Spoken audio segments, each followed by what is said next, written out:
One of the species that we study here at Gulf Coast Bird Observatory is the black skimmer. Black skimmers are coastal waterbirds that nest in colonies on low shell banks. They catch fish and other aquatic organisms by skimming along the top of the water with their bills open. Their odd behavior and endearing underbite makes them a much beloved species here on the upper Texas coast. Unfortunately, previous studies have reported a 70% decline in black skimmer populations in Texas since 1973. Habitat loss and disturbance have been cited as major reasons for this decline, but one of our studies might have found an additional factor: tick-borne illness. Here's the story so far. In 2020, our research team began working with Elena Duran, a PhD student at Texas A&M University, to further study black skimmers on the upper Texas coast. Our team had been opportunistically monitoring the skimmers in West Galveston and East Matagorda Bays for several years, but Elena added some new methods for her study. Elena would broadly sample the chicks as we banded them, collecting blood and feather samples when possible. She would assess the chicks for signs of feather issues and assess the colony for chicks that should have fledged but did not. The blood samples would then be assessed for complete blood counts and plasma chemistries. In 2021, Elena was able to establish a baseline for the plasma chemistry and complete blood counts for the black skimmer chicks. The next season, in 2022, the same was the case until August. It was in August 2022 that Elena and the Gulf Coast Bird Observatory team discovered a mass chick mortality event. In late July and early August of 2022, our team discovered more than 90 deceased chicks on the Old Gulf Cut Islands in East Matagorda Bay. While it is normal to find some deceased chicks, this number was far above the norm. As you might guess, finding this number of deceased chicks was deeply disturbing to our researchers, whose ultimate objective is to protect these birds.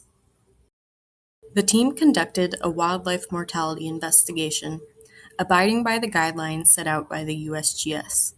They collected deceased chicks from the island and sent them to the Texas A&M University Veterinary Pathobiology Lab for necropsies.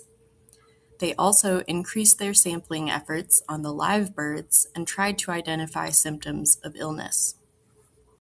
In the analysis of these tissues, we had our initial signs of disease. The white blood cells showed changes on the blood smear examination, including toxic heterophils and reactive lymphocytes. 15 out of the 30 blood smears from the East Matagorda Bay population showed either or both of these changes. Back in East Matagorda Bay, living chicks also displayed signs of illness, as many of them failed to fledge. The chicks were emaciated, dull, lethargic, and had necrotic feather tissue. The necropsy revealed splenomegaly, an enlarged spleen. An external exam of the birds revealed a high ectoparasite load of feather lice and soft ticks.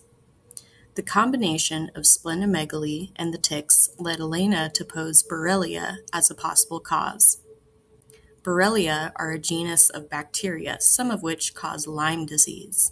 Elena believed that something similar might be going on here.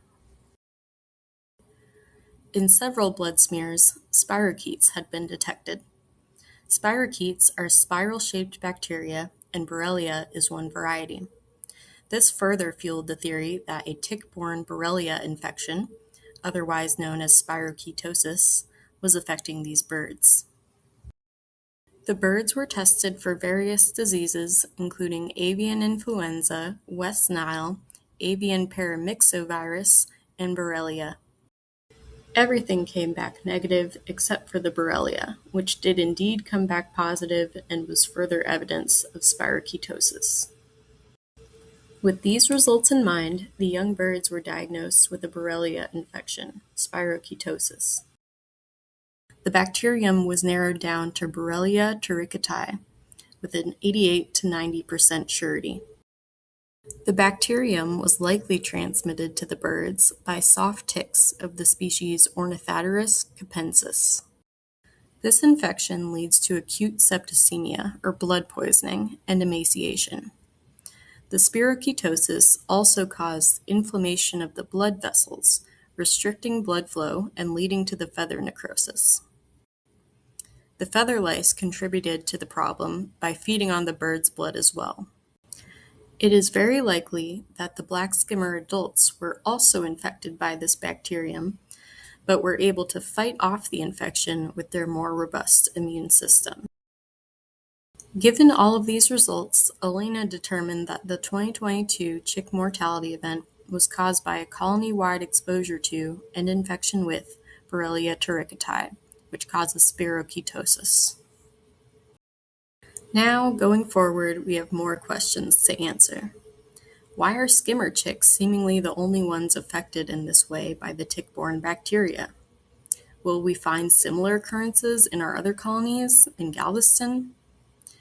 Is this illness contributing in a meaningful way to the population decline overall? And, most importantly, how can we prevent it? If you would like to support our work studying black skimmers and other native birds on the upper Texas coast, please make a donation on our website, which is linked below. You can learn more about the Black Skimmer study and other research projects at www.gcbo.org. Thanks for watching.